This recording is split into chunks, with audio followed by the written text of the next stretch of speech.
السلام علیکم. احمد آفیشل یوټیوب چینل ته په خیر راغلی. دوستانو تاسو به د څو ورځې راهیسې دا خبر اورېدلی وي کم چې 400 کم او زیات بېوزله کسان په وړیا ډول خپل وطن ته ولېږدول شول.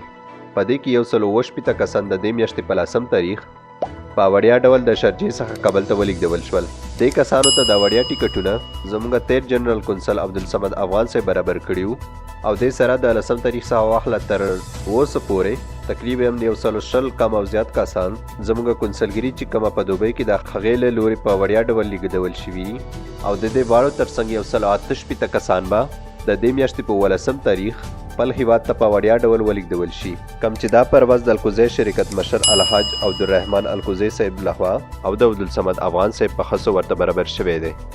نو موږ محترم عبدالصمد افغان صاحب، اوسنی جنرال کونسل مسعود احمد عزیزی صاحب او ورسره د الکوزی شرکت مشر الحاج عبدالرحمن الکوزی صاحب څخه د زړه له کومې مننه کوو چې دوی زموږ بېوزله وطنوالو غږ واورېدو او دوی لپاره یې وړیا پروازونه برابر کړل. خو اوس هم زموږ ګڼ شمېر بېوزله وطنوال په دې وطن کې بند پاتې دي. دغو کسانو کې کوم 100 کسان چې ماته 13-15 ورځو راهیسې میسیجونه کوي چې که ته داسې څوک پېژنې چې موږ ته وړیا ټیکټ برابر کړي، مهربانۍ له مخې موږ ته د هغې نمبر راکړه. نو په داسې وخت کې ما د عبدالصمد افغان صاحب یو پوسټ ولیده کم چې د دې میاشتې په 8 تاریخ په خپل فیسبوک پاڼه باندې کړی و. د لیکلي وو په اماراتو کې میشتو محترمو افغانانو که څوک دلته په ویزټ ویزو راغلی وي او یا یې ویزې ختمې وي او بیرته د تګ توان نه لري او مشکلو کې بند وي، نو لطفا تاسو خپل نومونه د پاسپورټ او ویزو کاپي ماته راولېږئ. زه به تاسو ته د وړیا ټیکټونو امکانات برابر کړم.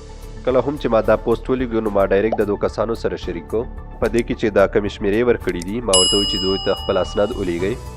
نو دوی هم په عین وخت کې خپل اسناد د دې درو شمېرو ته په واتساپ باندې ولیږل. خو دوی اوس شکایت لري چې مونږ واړه اسناد دوی ته لیږلي خو نه چا مونږ ته جواب راکړی او نه چا زموږ اسناد کتلي. د دوی یو نماینده ماته په واتساپ باندې وایس میسیج کړی. تاسو دا میسیج واورئ. السلام علیکم ورحمت الله وبرکاته. ورور جان ښه خیرات ته جوړې.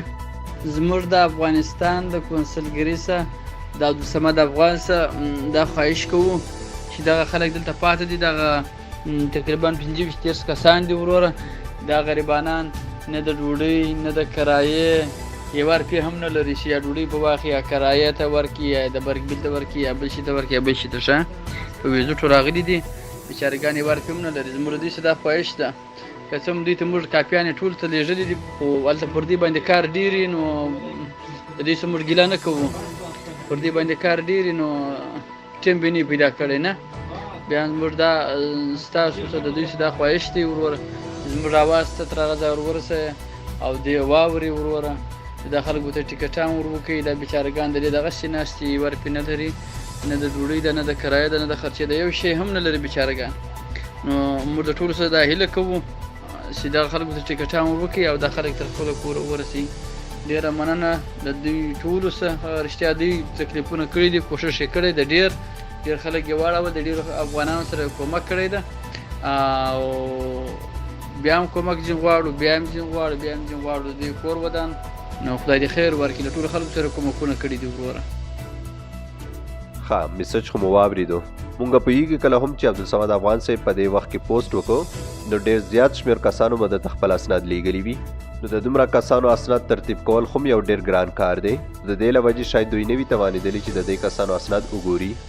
نو ما د محترم عبدالصمد افغان صاحب څخه هیله دا ده نه صرف د افغان صاحب څخه بلکې زموږ د کونسلګرۍ مسؤلینو څخه او ورسره خپل ملي تجارانو نه چې د کسانو لپاره د وړیا ټیکټې برابري کړي تر څو چې خپل وطن ته لاړ شي. نو کوم څوک چې دا ویډیو ګورئ د مهربانۍ له مخې خر هغه چا سره یې شریکه کړئ چې تاسو پته وي چې دا د دې توان لري چې د وګړو ته به وړیا ټیکټې برابري کړي. نو په آخر کې زه یو ځل بیا مننه کوم د محترم عبدالصمد افغان صاحب، اوسنی جنرال کونسل مسعود احمد عزیزی صاحب او د الکوزی شرکت مشر عبدالرحمن الکوزی صاحب څخه چې دوی خپل واس مطابق کوشش وکړ او خپلو بېوزله وطنوالو لپاره یې وړیا پروازونه برابر کړل. خو هیله مې دا ده چې کوم دا پاتې کسان دي دوی لپاره هم وړیا ټیکټونه برابر کړي. که چېرې غواړئ چې دوی کسانو سره په تماس کې شئ نو په د سکرین باندې زما د واتساپ شمېره تاسو ته ښکاري. نو تاسو ماته میسیج وکړئ او زه به د دوی واړه اسناد تاسو ته ولیږم. نو بس الله دې وکړي چې دې کسانو لپاره وړیا ټیکټونه زر تر زر برابر کړی شي. نور مو په الله سپارم. الله په امان.